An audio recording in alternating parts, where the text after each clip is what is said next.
Hello everybody, and thank you for tuning in to the Liberty Report.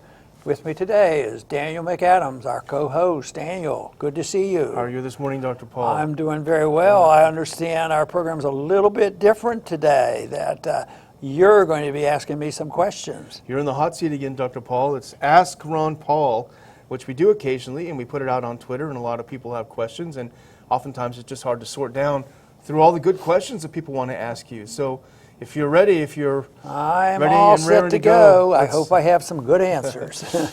They've got some good ones this time. The first one is from Brett Basil. A small number of members of the House speak out against unjust, unconstitutional wars that are being waged. My question is, why hasn't Congress used its power to stop these wars and attacks from happening? Why is there no accountability or adherence to our own laws? Well, I can understand the frustration in that question because I have the same frustrations, and there's times when I throw up my hand, why aren't they doing this? I think even on this program, Daniel, you and I have mentioned, why doesn't the Congress speak out? I guess you have to try to understand the psychology of each and every one of the members, why they do it, but I think here's a few things that you can suggest.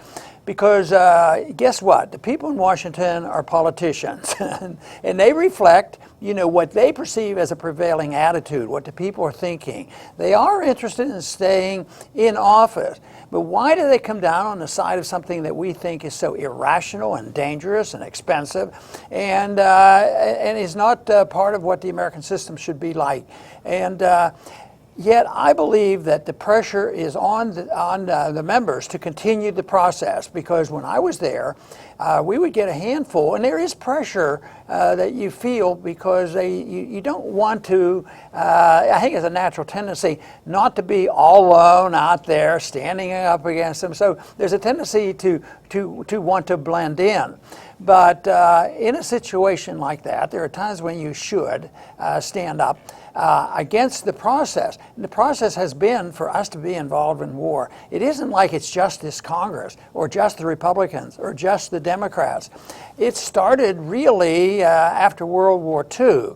I know we had a lot of war before that. World War I and II were a disaster for us, and actually World War I we got into and we shouldn't have, and led to that. But anyway, after World War II, we really drifted, and the people didn't say anything, and the Congress didn't say anything, and that was when people got tired of the war. We didn't get into the League of Nations. We got into the United Nations, and the United Nations under Truman said, go to war. And that was a major step, accepting the idea that we went to war, which is literally still going on because there's been no peace treaty in Korea. And the people went along with this, and I think that's when they let the guard down. And there was Robert Taft spoke out against the constitutionality or lack thereof, but it didn't change much. So we had the Korean War, and the Congress and the people were still supporting it. We had the disaster of the Vietnam War, and the people were speaking out. They were sick and tired of that. So what did they do? They said, well, we're going to have this war powers resolution passed to restrain the government. So they were speaking out and trying Congress to speak out. There's too much war and we shouldn't do this. But still, their guard was let down. The people in charge, the politician, the deep state, and others were able to take this motivation of the people saying, how are we going to prevent the next war? So they wrote the War Powers Resolution. Unfortunately, they still live with it and use it to justify war because it didn't do anything. It really literally justified war for 90 days. And by that time, you have troops in the field, and if you vote against the troops, then they say you're un-American and whatnot. So it goes on and on. And right now, we are living now for 17 years with an authority to go into and seek out those individuals who brought about 9/11. Actually, I supported that, believing that, what do you do when there's an attack like that? But the authority was given to those individuals who participated in 9/11. Well, we still use that for everything we've done since then. And since that time, I don't know if they can even find anybody, that participated in the decision making, but they still use it. And then there's an attempt to try to rein it in. But the question is why does that happen? Well, the consensus is they don't want it to happen. It's the pressure of the lobbyists, the military-industrial complex, the APAC lobbyists, the people who work in the deep state. They have their reasons for remaking the world, and they believe in it philosophically. So their philosophy of intervention and remaking the world. And then they play on morality too. They say, well, America is the exceptional nation, especially since we were able to overcome the fascist Germany and the communist Russians, and therefore we have this moral obligation because of our American exceptionalism. So they built into this moral high ground to do this. In that combination, the guard is let down and the people need awaken. And of course, all I can say is I feel the frustration, but it's also one of the reasons why Daniel and I are motivated to try to get the truth out, to wake up the people, because it's unnecessary. What we're doing in foreign policy is not only unnecessary, it's unconstitutional, it's very expensive and very unwise. All right. Well, let's go on to number 2 then after that. That's a good one. The second question. In your opinion, would a transition to a gold-backed dollar and the end of the Fed require any hardships on Americans and the value of their estate during the transition? Well, this is an interesting question because obviously I want that transition. Yes, if you tomorrow close the Federal Reserve down, the transition there'd be rough and tumble under today's circumstances. The reason I want it to be closed down and thinking about the transition is that if we continue to do what we're doing, the Federal Reserve will close down. It will essentially become dysfunctional because of the monetary system will collapse, and that'll be much worse than thinking about, well, if we transition right now, it could be much worse if we don't. But who will be hurt? Yes, they'll be hurt. They'll be hurt. Depends on how we do it. We do have one example in U.S. history that we could go by, but the analogy is not perfect, and that is that one of the things that Lincoln did with the Lincoln greenbacks in the Civil War period was suspend convertibility. And we had greenbacks, and it was not gold-backed from 1961 up to 1978. Between 1875 and 1878, there was a transition, and there was the Resumption Act. They resumed the gold standard. And what they did was they started to withdraw greenbacks. They quit spending excessive amount of money. There was no Federal Reserve to monetize debt. And the American people were behind all this. And guess what? The dollar price was very high, and they had to get the dollar price returned to $20 per ounce. And that transition worked pretty well. Nobody suffered. It was perfectly all right. But the difference was the people supported it. There were not going to be outrageous deficit spent. We weren't in international war. Conditions were different. But it could be done. Today, unfortunately, the sentiment is not there. If you decided, well, let's have a Resumption Act, well, nobody would know where to resume. Nobody would believe it because nobody would believe that the government's going to quit spending and balance the budget. So you couldn't say, well, let's resume the gold standard at $1,500 an ounce. Well, at the rate we're going, that wouldn't do much good. So you should have a plan, and my plan was, and what I offered in Congress was to, just legalize competition with the Federal Reserve, and also let the market determine what the resumption price would be. But we will have an opportunity, unfortunately, under dire circumstances, and that is after the collapse. But you could do that. We could do today what they did in the 1870s, but that's not likely to happen because the people want the spending, and they think that the risk of having runaway inflation is so minimal, we'll keep doing this. We're not going to tighten our belts just because we want to have a gold standard and restrain the government. But this is why the gold standard is important. It is the restraint on government. And now the government does not to be restrained, so that's why we will not see a transition into a gold standard, but we actually should legalize some competition with the dollar standard, because we have a fiat dollar standard. It will fail. The Federal Reserve will fail, and we should at least legalize and make sure that people don't have to pay taxes on gold and silver. And we've the Campaign for Liberty has actually worked with Arizona and Wyoming in making it legal once again to use the Constitution, because states were forbidden for using anything other than silver and gold as legal tender. So they re-legalized this, and that is a move in the right direction. People are thinking this way, and there's more thought right now about a resumption because right now, yesterday or so, I think it was 400,000 ounces of gold that Russia's buying, and China's interested in gold, and there's repatriation going on. There's gold leaving the storage in New York and at the Fed, going to the countries because they think it's going to be more secure.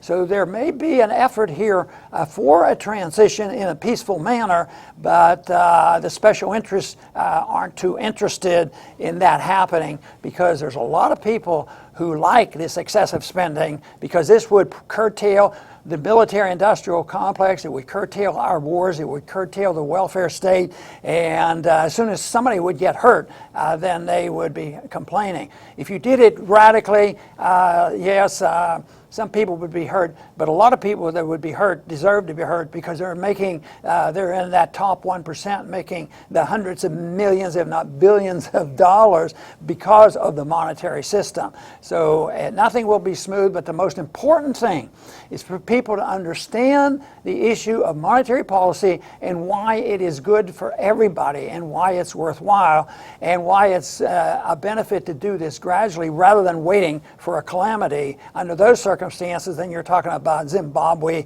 and Venezuela. That makes it more difficult because that's when you have political chaos. All right. Moving on now to number 3. You're halfway there, Dr. Paul. You're halfway there.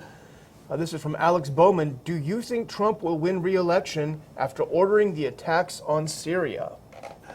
Well, that's wild speculation on my part, and I usually don't get into too much of this. But if I had to say, people like now, well, no, say what you think anyway. I think he'll get reelected if he doesn't resign, first. So, yes, but I don't think the Syrian thing will be the most important thing.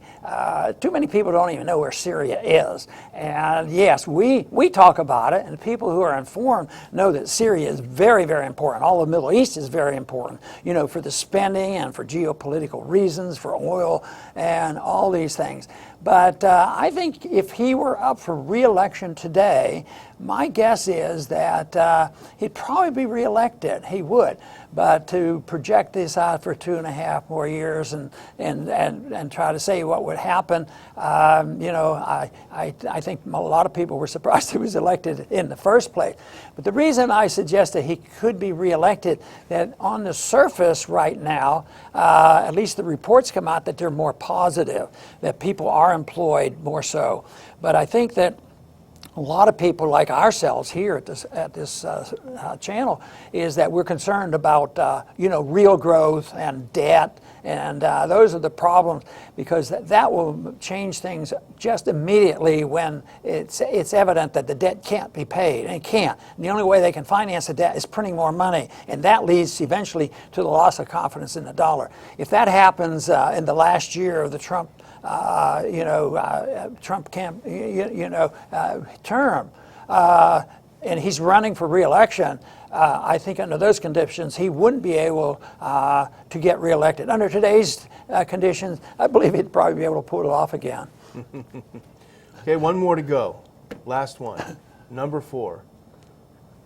Will you explain the benefit of auditing the Fed? Snake in the grass is asking. Well, obviously there's a benefit, or I wouldn't have tried to get it audited over a good many years. Matter of fact, even the first time I was in Congress for shorter periods of time in the 1970s, that I supported that bill. Interestingly enough, it was supported by populist-type Democrats that would like to audit the Fed. I think what would happen is we would find out what they're doing. It's done in secret, and they have a tremendous amount of power. Just think of the bailout. Trillions and trillions of dollars passed out to certain countries and to certain banks that were bailed out. And they continue to do that. They can prop up markets. I think one little story I've told before is that knowing what's happening in the relationship of the Fed to gold and other things, was revealed when I had an early breakfast with with the chairman of the Federal Reserve, Volcker.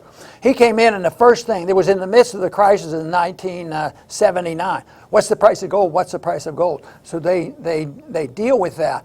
I think they prop it up. We propped gold up at $35 an ounce from 1945 up until the market overrode it in 1971. So they prop up markets, and they're very much involved in the plunge protection team, which was started in 1987 to take care of the markets, when they're crashing.